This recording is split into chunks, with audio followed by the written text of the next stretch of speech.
Take a look at this guy, Jawaharlal Nehru, the first Prime Minister of India. Now if you check out all of these photos of him, you'll notice one thing.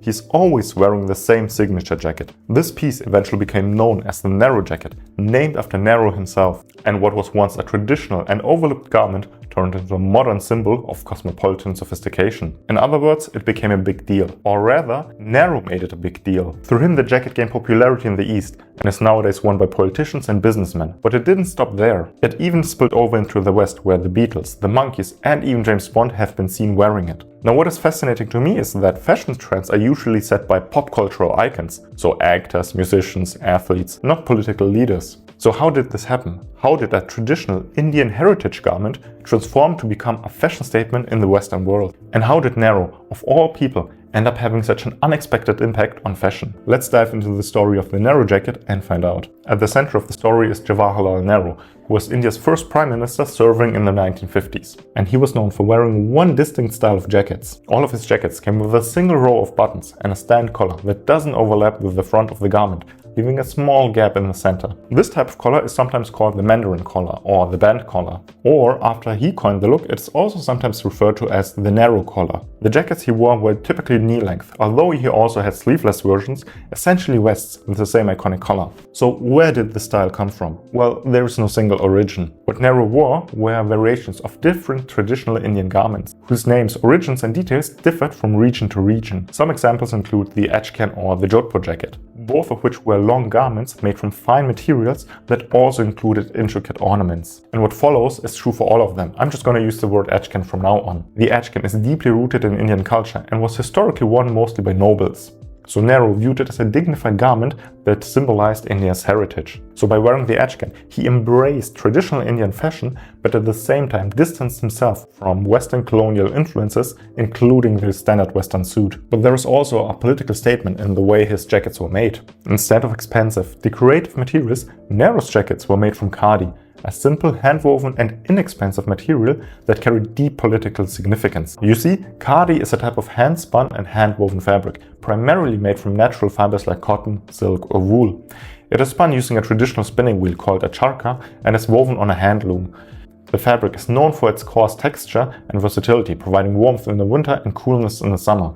Now, khadi was introduced to undivided India by Mahatma Gandhi in 1918 as part of the Swadeshi movement. It was aimed at promoting self-sufficiency and boycotting British textiles. Gandhi saw khadi as a symbol of independence and economic resistance against colonial rule. So Gandhi encouraged Indians to embrace khadi to break free from British economic exploitation, but also to foster unity amongst the masses. By the way, if you like those kinds of stories about fashion history, please subscribe. It helps a lot, and especially for small YouTubers like myself, it has a major impact.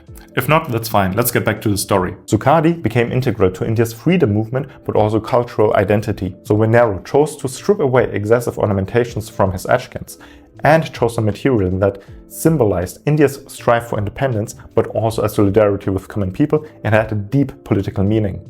And this tasteful ensemble soon became his signature look, and the world was quick to take notice. But why would actually anyone in the West care about it? Nehru rose to prominence on the global stage in the 1960s as a charismatic political leader and a key figure in shaping modern India. I mean, he is even sometimes referred to as the architect of modern India. And his distinctive style and political views were widely covered in Western media. Images and interviews of Nehru wearing his signature high-collar jacket were featured extensively in magazines such as Life and National Geographic. In the 1960s, he even appeared on the cover of the Vogue. So Nehru's sartorial elegance captured the imagination of international audiences, elevating the jacket that he was wearing to cosmopolitan sophistication and earning admiration from fashion connoisseurs worldwide. And through this global exposure, Nehru popularized what later would be known as the modern Nehru Jacket, a fusion of traditional garments with Western tailoring. And the new version retained the Mandarin collar, or the Nehru collar, but was hip-length, combining elements from both worlds. Interestingly, the name Nehru Jacket was nothing that he chose himself. It was a term used for marketing for Western audiences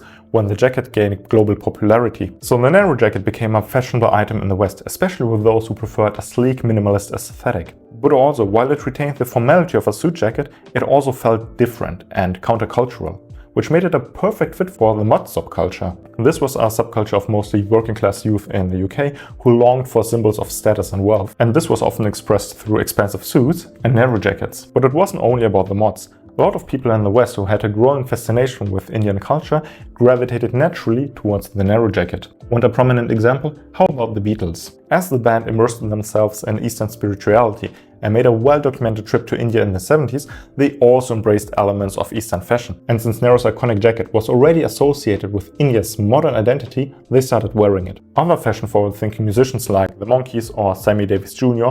also started incorporating it into their wardrobes. And of course, James Bond movies gave the Nehru Jacket an even wider platform, cementing its place in Western fashion history. But here's also what's really fascinating. What we're calling today a Nehru Jacket, so the type of stuff that Beatles and James Bond were wearing, isn't actually the type of jacket that Nehru himself was wearing. Nehru himself mostly wore ashkans, which were knee-length, while the westernized Nehru Jacket is shortened, tailored and adjusted for a different aesthetic. Despite that, the name stuck, and his personal style directly influenced the Western reinterpretation of the Nehru Jacket, but also modern Eastern versions. And in India today, this modernized Nehru Jacket is still a staple for businessmen and politicians, although you will also see often sleeveless versions. However, the traditional version, closer to the jacket that Nehru actually wore, is still common today for festive occasions like weddings. But let's circle back to the initial question. What was it about Nehru's persona that made him a fashion icon? Usually when we think of fashion influencers, we think of pop cultural icons like musicians, actors and athletes. Think about Kanye West in the early 2010s. His Yeezy sneaker and the Yeezy brand reshaped sneaker and streetwear culture. Or how about Kendrick Lamar, who brought back the bootcut jeans after his Super Bowl performance? But a political leader influencing fashion, that's pretty unusual. But Nehru wasn't just any leader though. He was India's first prime minister, a monumental moment in history. And if you're wondering why India got its first prime minister only in the 1950s, the answer lies in the British colonization. You see, the British occupation in Southeast Asia began in the 1960s, and their influence shaped India's political landscape for nearly 100 years. The British even played a role in dividing India and Pakistan, pushing for partition as they withdrew from the region. So in this political landscape, Nehru played a key role in the Indian independence movement. Alongside Gandhi, Nehru was on the forefront of India's fight for independence, advocating for self-rule and sovereignty from British rule. But Nehru's impact didn't stop there. After the independence, he led nation-building efforts for 16 years as a prime minister. I mean, this is also why he's sometimes referred to as the architect of modern India. His leadership, charisma and diplomatic presence projected an image of sophistication and statesmanship that extended far beyond local politics. And at the center of Nehru's image was always his very deliberately chosen signature attire. And over time, his style became synonymous with his persona, leaving an unforgettable mark not only in India, but also in the West. And I just love how deliberately chosen the outfit was. Remember, by adopting the jacket, he moved away from Western colonial influences and aligned his fashion choices with his vision of a modern, independent India, one that embraced its cultural heritage rather than Western norms. And his international reputation as a statesman and intellectual gave the jacket even more significance, turning it into a symbol of cosmopolitan sophistication and a statement of India's newfound independence. And to me, this entire story is fascinating. Now, political figures being recognized for their general sense of style is nothing too crazy. John F. Kennedy, for example, became an Ivy League prep style icon, influencing menswear trends in the US. Or Angela Merkel, in a different way, is also known for her signature uniform of tailored suits, which became a recognizable part of her public image. But here's the difference. None of them influenced fashion to such a point that they created a completely new garment with a political meaning and significance. None of them were something that became a symbol of something bigger than just looking stylish and being well put together. Nehru did. He elevated the ashkan from a traditional heritage garment to a global fashion statement.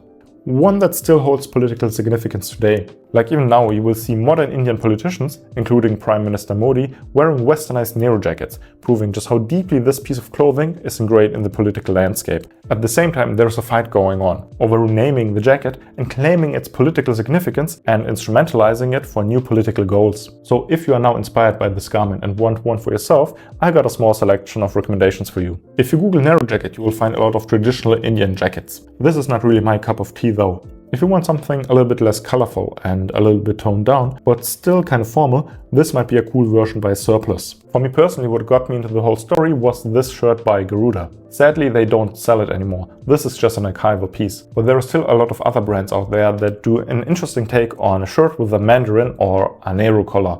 Similar pieces are, for example, this one by Enfin Leve. Acronym does also one in wool that looks really cool. And if you want to go the techwear direction, Orbitgear has also a really cool variation. Another personal favorite of mine is Designed by Jude, an Australian brand that does a lot of tops with a very similar color. I am even wearing one myself right now. I hope you liked the video, and if you like those kind of stories about fashion history and culture, here's another video for you to check out.